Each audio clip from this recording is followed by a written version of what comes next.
Boa noite, pessoal, tudo bem? Vamos lá para a nossa aula de geometria plana, dia 7/5, tá? Hoje a gente vai falar sobre o capítulo Teorema do ângulo externo, né? Vai abordar várias coisas, né? A última coisa que ele vai falar, que o livro fala e nem entra tanto, é o próprio Teorema do ângulo externo. Deixa eu ver se está tudo certo aqui com a gravação, para quem vai ver depois. Vai ficar disponível no YouTube para quem puder ver a aula ao vivo. Certinho. Tá gravando. Parar a gravação. Então vamos lá. Vamos pegar aí nosso livro de geometria euclidiana plana e vamos pro capítulo do Teorema do ângulo externo, que é o nosso capítulo 5 aí. Lembrando, gente, que esse capítulo ele é um pouco extenso, então eu dividi ele em duas partes, né? Metade na aula dessa semana, metade na aula da semana que vem. E hoje também, né, 7/5, se encerra o período de entrega de atividades do módulo 1 e a gente está começando o módulo 2. Então vamos às primeiras ideias aí do livro, né? Voltar lá. Definição, né? Tá definindo. 5.1. Se ABC é um triângulo e os ângulos ABC, ou seja, ABC, tá aqui o ângulo B, o ângulo BCA tá aqui, o ângulo C, e o ângulo CAB tá aqui, o ângulo A. Mauro, mas por que ele não falou ângulo A, B e C? É porque a gente tem esse outro ângulo aqui que tem o A como vértice, que é o BAD. Por isso que ele está usando 3 pontos para definir o ângulo aí. São definidos como os ângulos internos ou simplesmente de ângulos do triângulo. Então a gente tem os ângulos internos, que a gente sabe que a soma dos ângulos internos de um triângulo dá 180 graus. Os suprimentos desse ângulo são chamados de ângulos externos, né? Então aqui, ó, por exemplo, o ângulo BAD, ele é ângulo externo, ele é ângulo externo ao triângulo e ele é suplemento do ângulo BAD, né? Dois ângulos quando somados, se a soma dá 180, são ângulos suplementares, né? Repara que a gente vai ter que um ângulo externo referente a cada vértice, né? Se eu prolongar essa reta para cá, eu vou ter o ângulo externo do BCA, que vai ser o BC, vamos pôr um ponto aqui, E, né? Então o que o livro está chamando a atenção é que um ângulo externo mais o ângulo interno adjacente a ele, adjacente é quando eles estão juntos. A soma do ângulo externo mais o ângulo adjacente a ele dá 180 graus, é meia volta, né? Então é isso que ele está falando. Definir os ângulos internos e os suprimentos desse ângulo são chamados de ângulos externos, né? Então, aqui, o ângulo externo aqui, somado com esse outro ângulo interno aqui, dá 180 graus. O livro ele vai dando algumas informações teóricas e depois ele aprofunda na interpretação disso. Como que isso pode ajudar a gente, tá? Teorema do ângulo externo. Teorema ângulo externo. Todo ângulo externo de um triângulo mede mais do que qualquer dos ângulos internos a ele não adjacentes. Vamos lá então. Vamos abrir esse aplicativo ainda, né? Opa, saiu da transmissão aqui. Ai, gente, volta lá.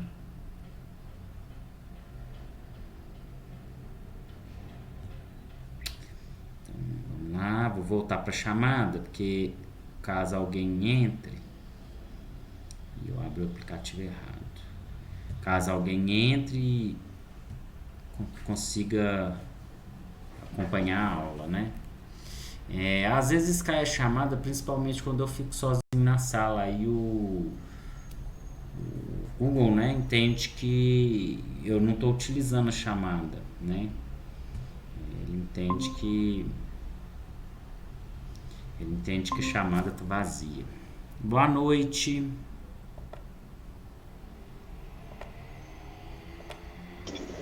Boa noite. A gente vai trabalhar hoje o capítulo 5. Eu estava na chamada, só que caiu aqui a chamada para mim. A gente vai falar do teorema do ângulo externo e suas consequências, tá bom? Eu já iniciei aqui, né, o iniciozinho do capítulo. Ele traz a definição de ângulos internos, né? Todo triângulo vai ter 3 ângulos internos, que a gente vai ter o ângulo C, o ângulo B e o ângulo A, que é interno. E o ângulo externo, a gente pode prolongar o segmento ou para a direita ou para a esquerda, uma reta. O ângulo externo ele vai estar junto de um dos ângulos internos. A gente fala que é adjacente, né? Tá junto. E aí a primeira coisa que o livro falou é um ângulo interno junto com seu ângulo externo. Se a gente fazer essa soma aqui, vai dar 180 graus. E outra coisa que a gente tem que observar é que em um triângulo, a soma dos ângulos internos também dá 180 graus. Aí a gente tem o teorema 5.2 que fala o seguinte: todo ângulo externo de um triângulo mede mais do que qualquer um dos ângulos internos a ele não adjacentes. Vamos pegar essa afirmação aqui e vamos entender ela um pouquinho melhor, fazer o desenho do que o livro está falando e tentar entender isso. Cadê o aplicativo da mesa? Tá aqui. Tá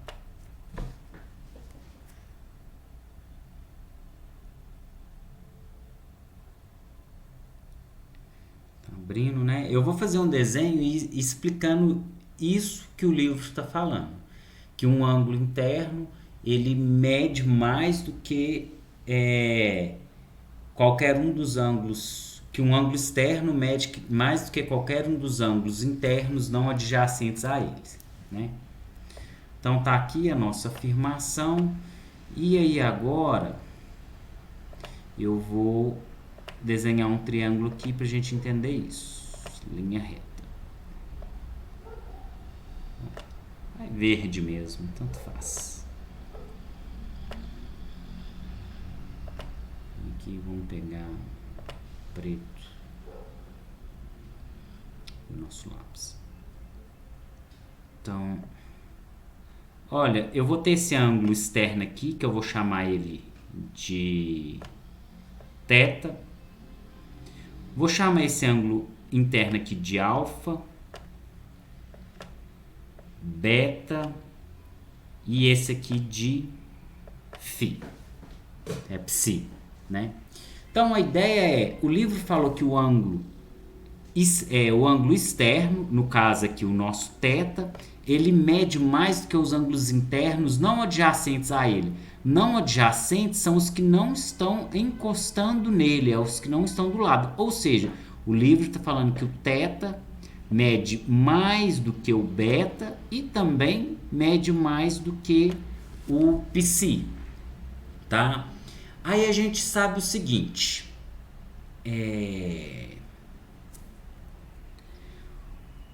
o alfa mais o θ medem 180 graus. O alfa mais o θ, eles medem justamente 180 graus se eu somar os dois.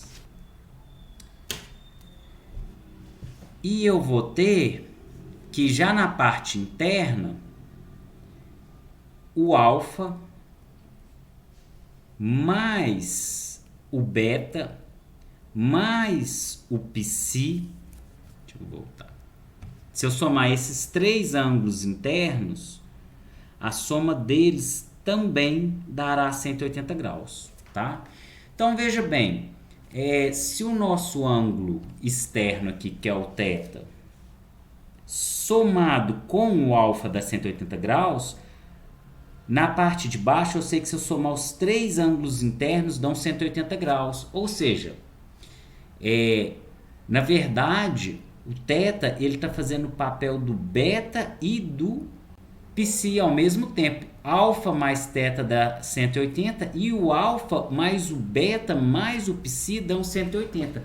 Ou seja, o nosso ângulo externo aqui ele vai equivaler à soma dos dois ângulos internos não adjacentes a ele. É a conclusão que o livro vai chegar lá no final. Mas nesse primeiro caso, ele só está falando o seguinte. O nosso ângulo externo, ele vale mais que o psi e vale mais do que o beta. Vale mais que os ângulos internos não adjacentes a ele. E se eu tivesse aqui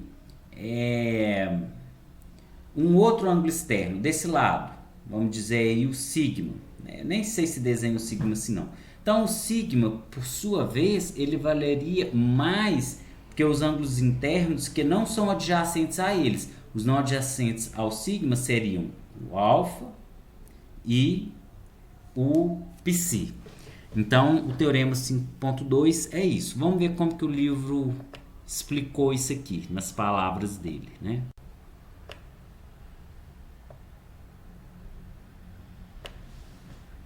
Eu acho que eu nem...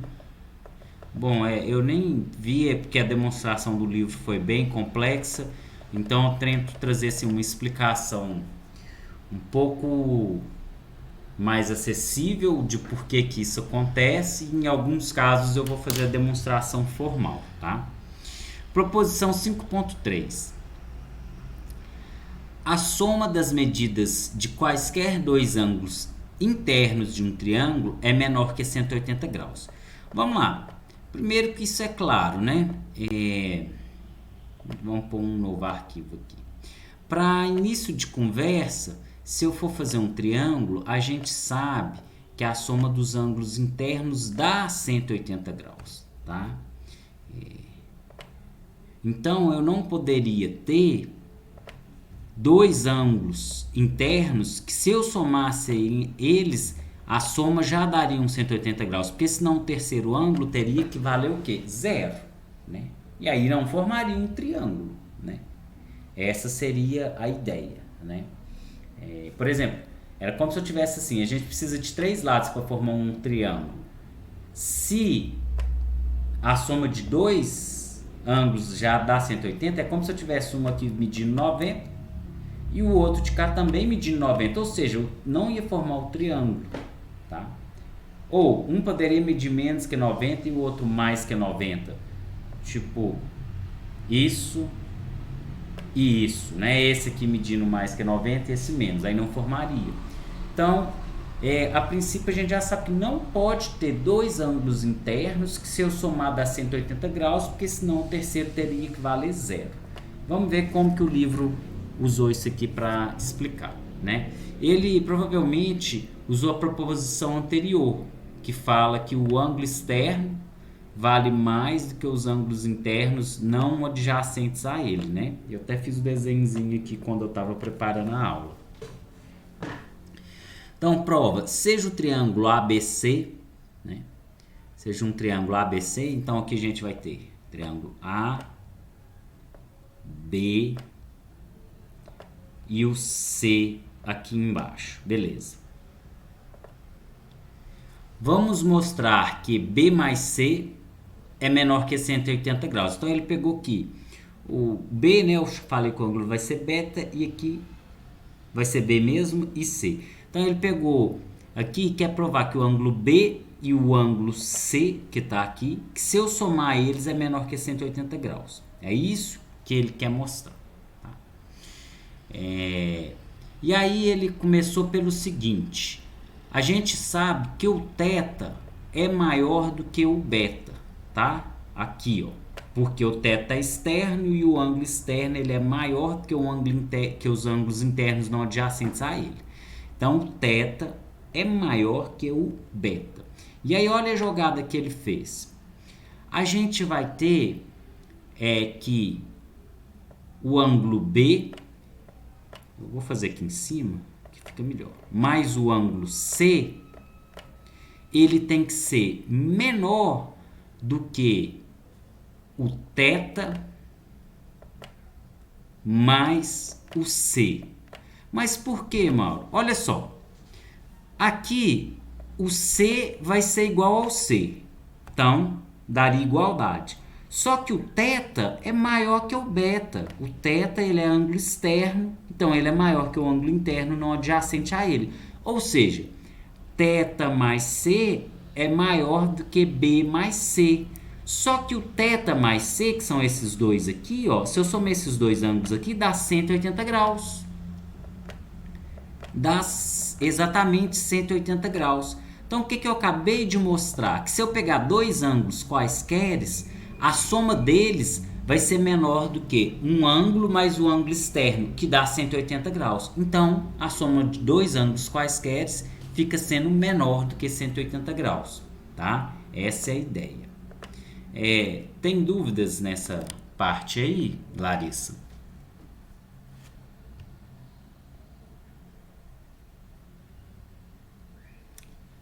Bom, qualquer coisa você pode abrir o áudio e falar, tá bom? Aí vamos continuar aí. Então é uma demonstração importante que mostra que a soma de dois ângulos internos tem que ser menor que 180 graus e, consequentemente, nenhum ângulo do triângulo pode medir zero, né? É uma das consequências. Vamos continuar.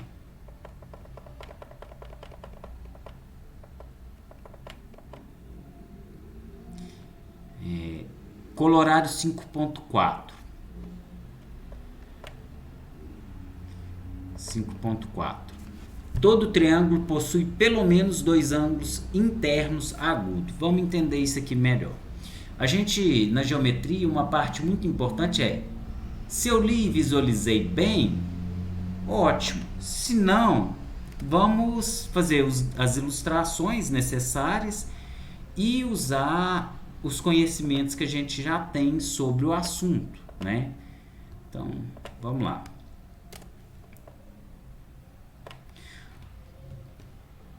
E vamos fazer um triângulo aqui para auxiliar. Então, todo triângulo possui pelo menos dois ângulos internos agudos.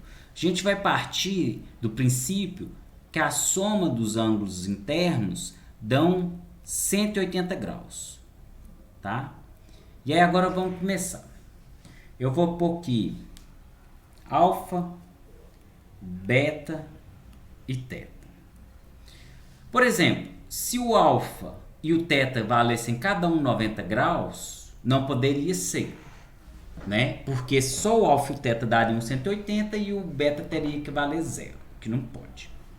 Então eu já começo pelo princípio que a gente não pode ter dois ângulos retos. Vou pôr aqui o símbolo de perpendicular, que é esse aqui. Falso. Dois retos eu não posso ter, porque senão o terceiro ângulo teria que medir zero. Então vamos tentar por dois ângulos agudos. Dois ângulos obtusos. O que é o ângulo obtuso? O obtuso é quando o ângulo mede mais do que 90 graus. Então, se o alfa mede mais que 90 e o θ mede mais que 90, só a soma dos dois também daria mais que 180. Então, eu não posso ter dois obtusos, tá? Então, vamos pegar aqui um ângulo reto e um ângulo obtuso, para ver se pode, né? Um ângulo reto e um obtuso. Então, seria um de 90 somado com um maior que 90. Daria mais que 180. Também não pode. Então, eu já analisei. Não posso ter dois ângulos retos. Não posso ter dois obtusos. Nem um reto e um obtuso. Sobrou só o quê? Tem que ter pelo menos dois ângulos agudos, tá? Eu tenho que ter... Professor, Oi. tem uma colega tentando entrar. Ela não tá conseguindo entrar? Não, falou que a chamada. Falou que não tá aceitando. Uai, gente, é porque a chamada é pública, né? E não apareceu notificação aqui pra mim de autorização, não. Às vezes, se ela tentar mudar o e-mail que ela tá tentando acessar, vocês têm o e-mail dos estudantes, não tem? Aí ajuda ela. Vou falar pra ela tentar com o institucional, que Isso, aí realmente ela entra com outro, geralmente. vai Ok. entrar assim.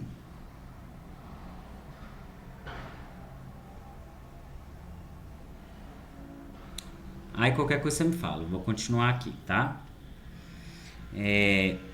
Então aí, olha só, o que que isso significa? Se eu tiver aqui um ângulo que vale 90, os outros dois somados tem que dar 90. Então os outros dois tem que ser menor que 90 cada um. Ou seja, tem que ser agudo. A definição de ser agudo é menor que 90. Ou se eu tiver o beta aqui medindo mais que 90, os outros dois, a soma dos outros dois também vai ter que dar menos que 90. Então os outros dois teriam que ser agudos. Então ele só está chamando atenção para esse fato. Que todo triângulo tem que ter pelo menos dois ângulos agudos. Dois ângulos menores que 90 graus. Ah, Mauro, pode ter os três agudos? Pode, sem problema nenhum, tá? Mas no mínimo dois. Aí vamos para o colorário 5.5. Se duas retas distintas, MN, são perpendiculares a uma terceira reta, então elas não se interceptam, tá? Sim, também é um colorário que faz todo sentido e eu vou fazer a construção aqui para a gente entender isso. E ele vai usar esse fato de retas que não se interceptam para definir o que são retas paralelas. São retas que não têm nenhum ponto em comum, tá? E aí até uma forma de construir duas retas paralelas é ter uma reta e outras duas que são perpendiculares a essa reta dada. Então aí elas vão ser paralelas, tá? MN não se interceptam terceiro, então as duas retas distintas MN são perpendiculares. Beleza, vamos lá. Aqui.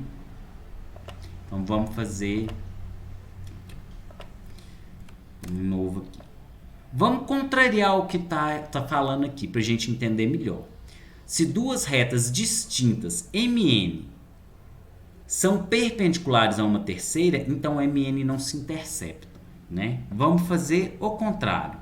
Eu vou ter aqui uma reta R e vou traçar duas retas que se interceptam, tá? Então, digamos aqui que a reta de cima é a M, a de baixo é a N, e que a M é perpendicular à reta R e a N também é perpendicular à reta R. Olha a situação que eu tenho. Se as retas se interceptam, formam um triângulo. E se elas são perpendiculares à reta R, eu vou ter um triângulo com dois ângulos de 90 graus. Só aí dá 180. Ou seja, o terceiro ângulo aqui teria que valer zero, o que não pode. Então, o que leva à conclusão o seguinte: duas retas que são perpendiculares a uma terceira reta, elas vão ser paralelas, não tem nenhum ponto em comum, tá? Então, uma maneira de construir duas retas paralelas é: passa uma reta base, deixa eu tirar isso aqui. Passa uma reta base R, aí você traça uma reta M perpendicular a R e traça uma reta N perpendicular a R também. Então essas retas, por consequência, vão ser paralelas, que a definição é não ter nenhum ponto em comum. Então essa é a ideia dele, né? Se elas fossem perpendicular à reta R ao mesmo tempo e se interceptassem, então elas iam estar formando um triângulo com dois ângulos de 90 graus, o que seria um absurdo, né? A gente fala na matemática que existe um tipo de prova que é a prova por absurdo, né? A gente chega numa conclusão que é falsa. Então isso valida aquela ideia inicial nossa, né? Quando a gente supõe o contrário, tá? Vamos continuar aí.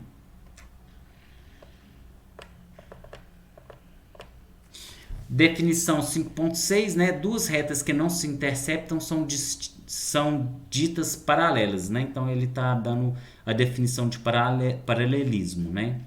E a gente tem que tomar bastante cuidado com essa definição. Duas retas são paralelas se não tem nenhum ponto em comum. A gente não pode dizer que duas retas são paralelas se elas têm uma distância constante uma da outra. Quer ver? Vou dar um exemplo aqui. Que aí a gente não correr o risco de fazer nenhuma confusão. Poderia ter o seguinte.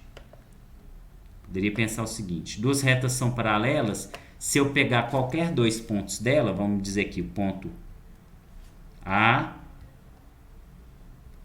pegar de preto.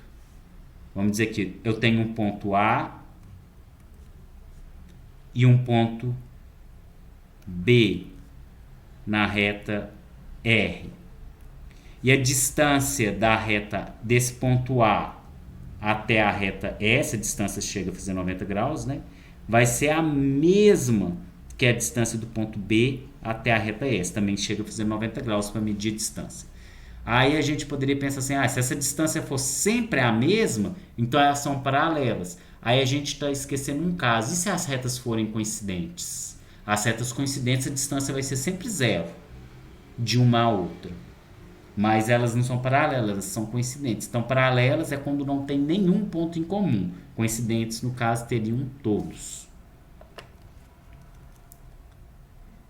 Proposição 5.7. Vamos pegar ela aqui e já levar lá para o nosso caderninho.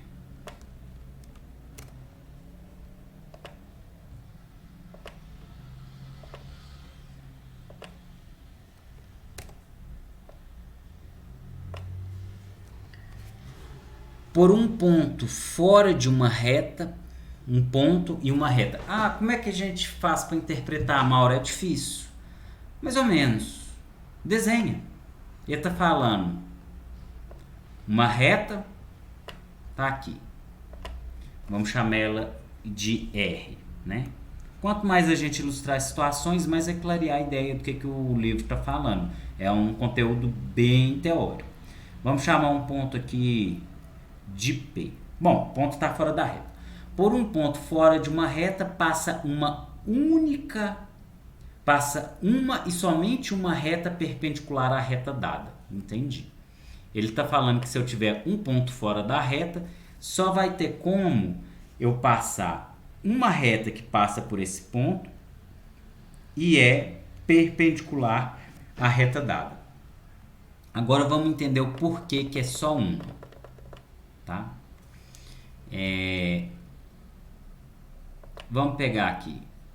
Imagina que essa reta em azul passa pelo ponto P e é perpendicular ao ponto P, né?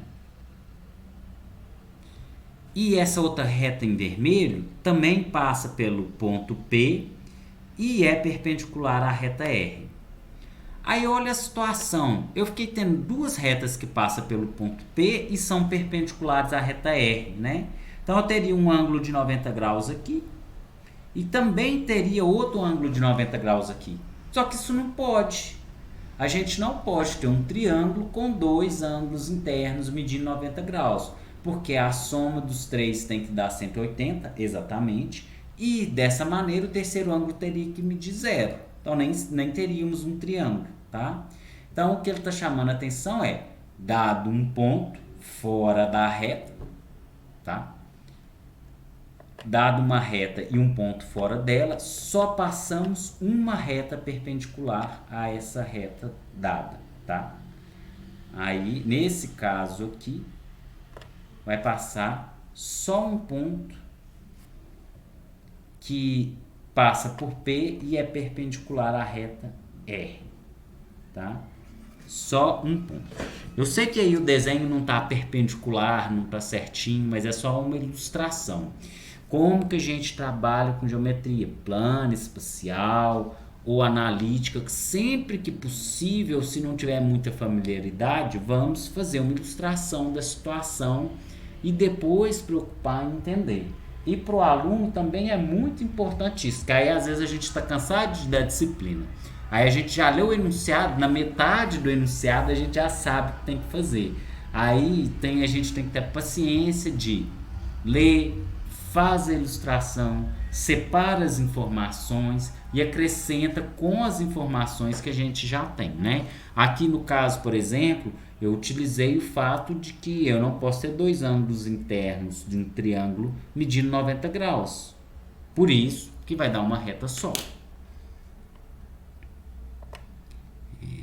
Vamos continuar. E o livro vai fazer essa prova aí da maneira dele, tá, gente? É porque, o que acontece? Tem algumas coisas que o livro toma um caminho mais longo. Mas por que ele faz isso, Mauro? É porque tem algumas informações que ainda não foram passadas para vocês, mas a gente já sabe. Uma delas é que a soma dos ângulos internos de um triângulo dá 180 graus. Então o livro ele não usa informações que ele ainda não passou para o leitor, tá? Só que tem algumas coisas que a gente não precisa pegar o caminho mais longo. Eu já sei, a soma dos ângulos internos dão 180 graus. A gente usa o teorema das duas paralelas e uma transversal para provar isso. Acho que mais para frente o livro vai fazer a prova, eu também vou. Só que a gente, sabendo que tem um caminho mais curto, eu não preciso ir pelo mais longo. O livro o faz porque ele julga que se ele ainda não apresentou uma informação, ele não pode lançar a mão, né? Ou seja, ele usa de muitos recursos para poder provar algumas coisas por não utilizar algumas outras ferramentas. Mas é bacana, é um desenvolvimento bacana também. Então o livro vai provar isso aí que eu acabei de mostrar. E por fim ele está chegando aqui naquela construção que eu fiz também, né? Vamos continuar aqui. Aí ele gastou praticamente duas páginas do livro para fazer a demonstração. Aí eu circulei isso aqui. Tá dando nome. Dado um ponto A, né? Tá aqui o nosso ponto A. E uma reta M, tá aqui nossa reta M. Em um ponto, dado A e uma reta M, a perpendicular AM passando por A, ou seja, né, uma reta perpendicular que passou por A e é perpendicular a AM, vai interceptar em um ponto que eles vão falar P. E esse ponto P, eles vão chamar de pé da perpendicular, né? Mauro, tá confuso isso aí que você falou. Ele só tá dando nome, tá, gente? Vamos lá. Eu tenho aqui um ponto A. Vou passar por esse ponto A uma reta que vai ser perpendicular à reta R, tá? Essa reta, ela vai interceptar então a reta R aqui, né? Esse ponto aqui a gente pode chamar de P, M, N, tanto faz. Mas esse ponto da interseção aqui a gente chama de pé da perpendicular. Ele só está dando um nome, está definindo. Toda vez que eu tiver uma reta que passa por um ponto e intercepta a outra fazendo 90 graus, essa reta é perpendicular. Esse ponto de interseção a gente vai chamar ele de pé da perpendicular. É essa a ideia.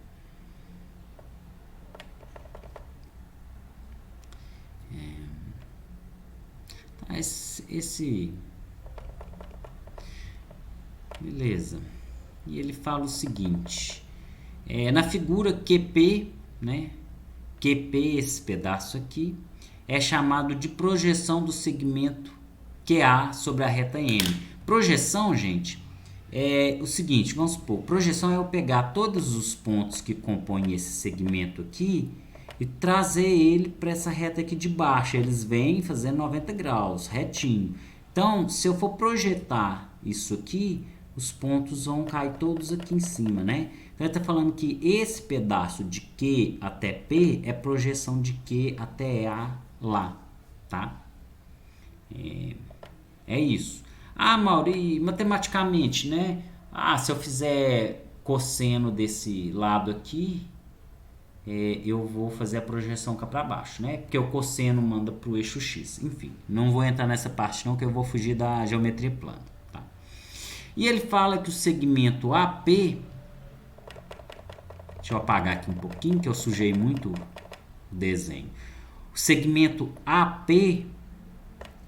Essa distância de A, ele vai falar o seguinte, o segmento AP representa a distância de A até P. A distância é quando eu vou sair aqui do ponto A e chegar na reta M fazendo 90 graus.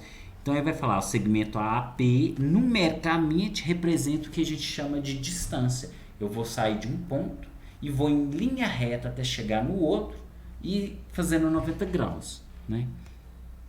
Nesse caso aqui.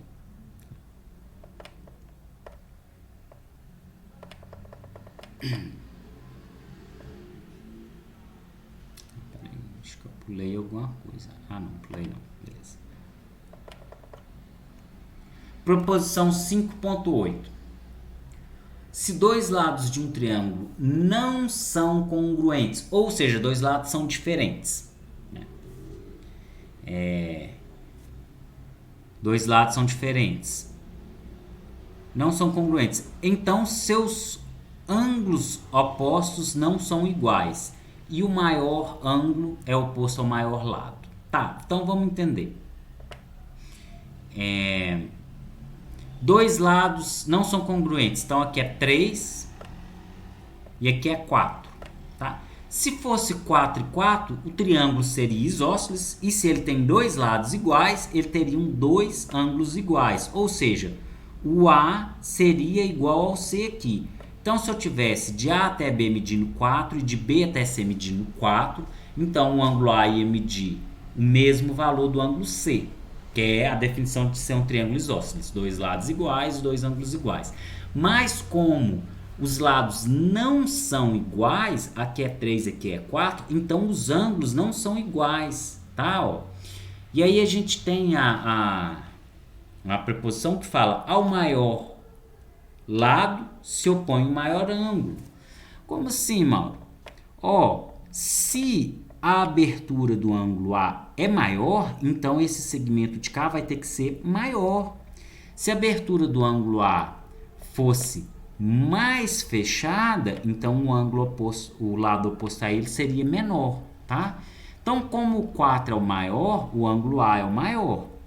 E o 3 é menor, então o ângulo C vai ser menor, tá? Então, se eu tiver dois lados de medidas diferentes, significa que os ângulos opostos a esse lado têm medidas diferentes. Então, o ângulo oposto a 4 é o A e o ângulo oposto a 3 é o C. Quem que é o maior?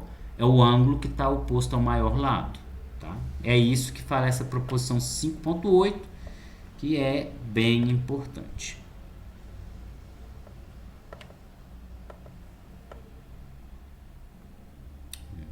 Bom, eu vou fazer mais essa página de cá e eu devo ter separado pelo menos algum exercício para fazer também com vocês hoje. Sim, separei o exemplo. Vamos ver aqui mais essa parte.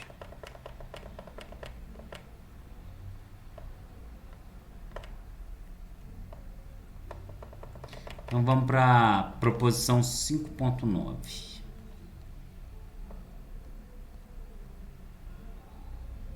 Vou tirar ela aqui e pôr lá no nosso caderninho. Isso.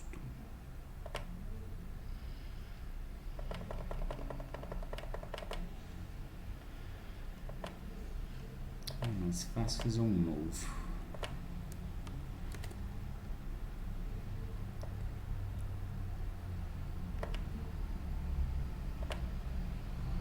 5.9. Se dois ângulos de um triângulo não são congruentes, então os lados que se opõem a estes ângulos têm medidas distintas, e ao maior lado se opõe o maior ângulo. É a mesma coisa do teorema anterior, só que ele deu ênfase aos lados e outro ele deu ênfase aos ângulos, tá? A gente vai lembrar o seguinte: se um triângulo tem 3 lados iguais, ele tem 3 ângulos iguais. Ou seja, se ele tiver 3 ângulos iguais, ele tem 3 lados iguais.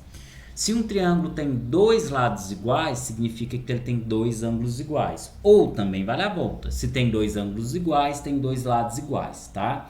Então a gente está falando de um triângulo ser ou não ser isósceles aqui no caso também, tá?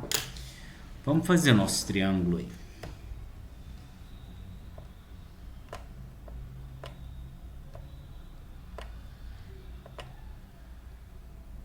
Azul e vamos lá. Ele falou: se dois ângulos de um triângulo não são congruentes, então vamos colocar aqui: esse ângulo mede alfa e esse aqui mede beta, tá? São ângulos diferentes.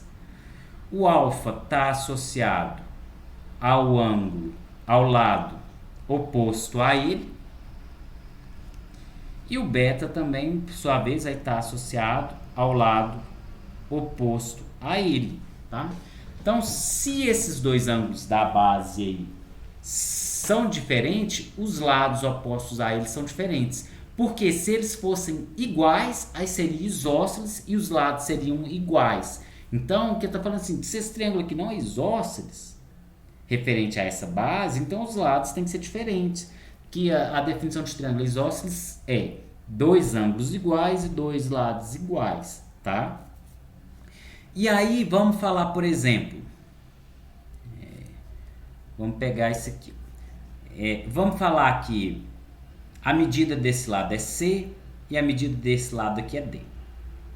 Se eu falar que o ângulo beta é maior do que o ângulo alfa, o beta é maior que o alfa, então o lado que mede C vai ser maior do que o lado que mede D, tá? Porque o beta está associado ao lado C. Ao maior ângulo se opõe o maior lado. É essa a ideia.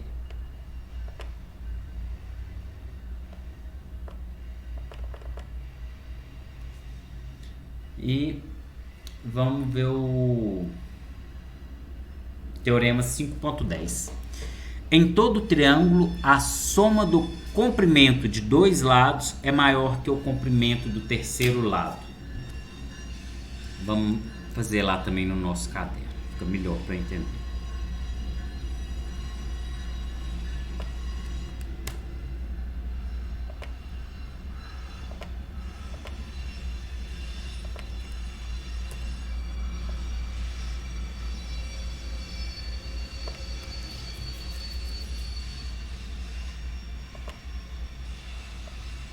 Então vamos pegar aqui os lados de um triângulo.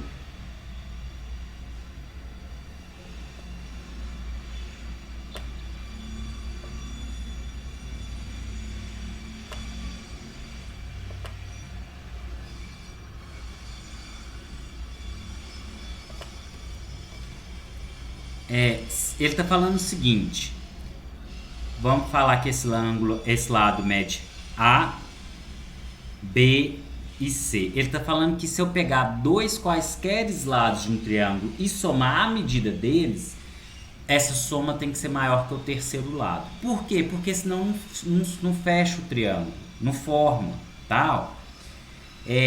Se eu somar o B com o C e der menor que o A, significa o quê? Eu poderia projetar o B aqui, ó. Aqui está o B.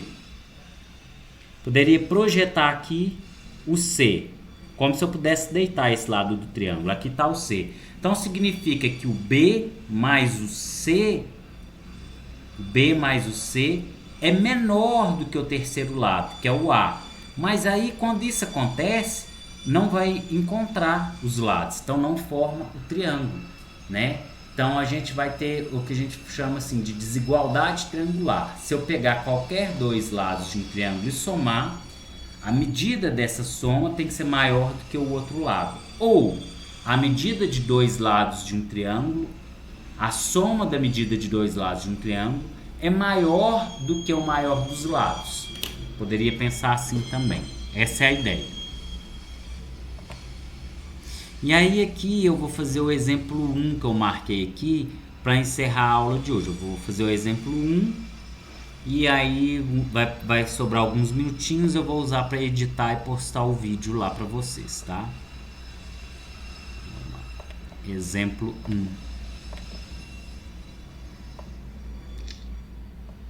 Exercício 1, né?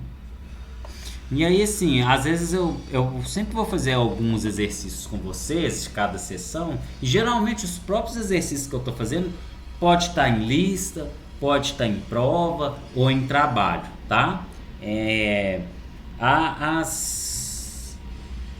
A minha ideia é que tanto o conteúdo que eu passo, quanto questões de prova, trabalho e listas, vão sair tudo do livro. Para não falar assim, mas a aula é de um jeito e a cobrança é de outro. Não, tá? A fonte é a mesma, tá? Tanto para dar aula quanto para fazer as atividades avaliativas. Então, vamos pegar o exemplo 1.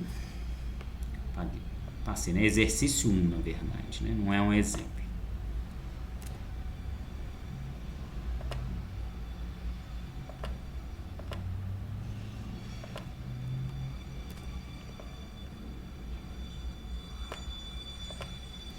Prove que se um triângulo tem dois ângulos externos iguais, então ele é isósceles. Ou seja, ele vai ter que ter dois ângulos internos iguais. Não está falando de ângulo? Então a gente vai usar ângulo para resolver. Para eu falar que um triângulo é isósceles, ou eu provo que tem dois lados iguais, ou eu provo que tem dois ângulos iguais. Mas o exercício está falando de ângulo, tá? Então vamos ver aqui, ó.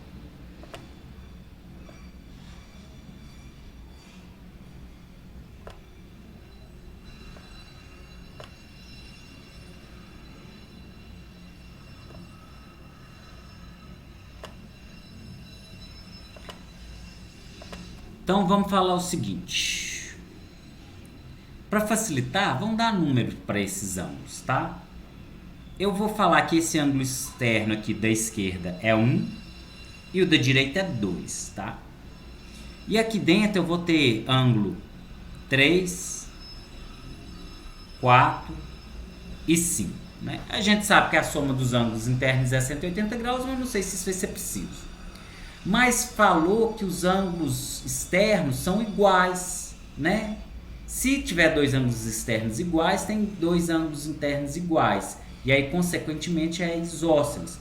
Então, no lugar de 2 aqui, eu vou colocar 1 também. Pronto, né?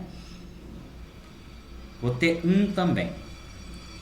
Aí eu vou ter o seguinte, o ângulo 1 mais o ângulo 3 dão 180 graus, tá?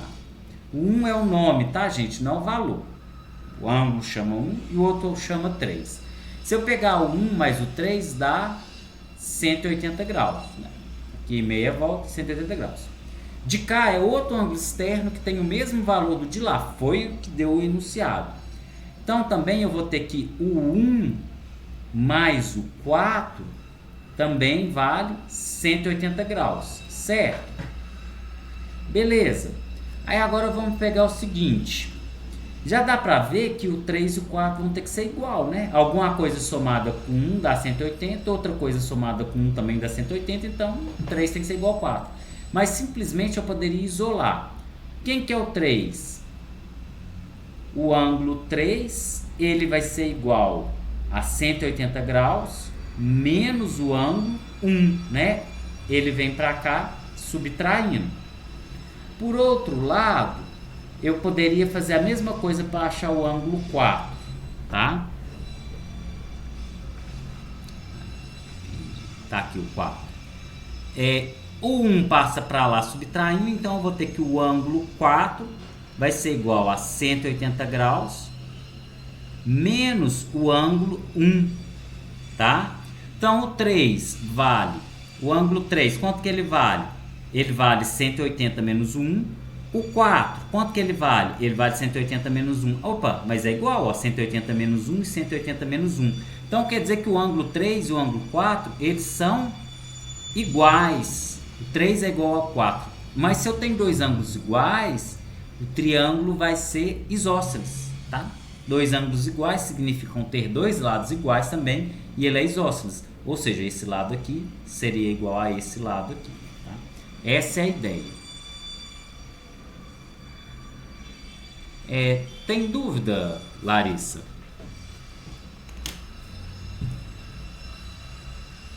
Ainda não. Na hora que eu for fazer os exercícios. Mas, Não, assim, mas tá relativamente tranquilo.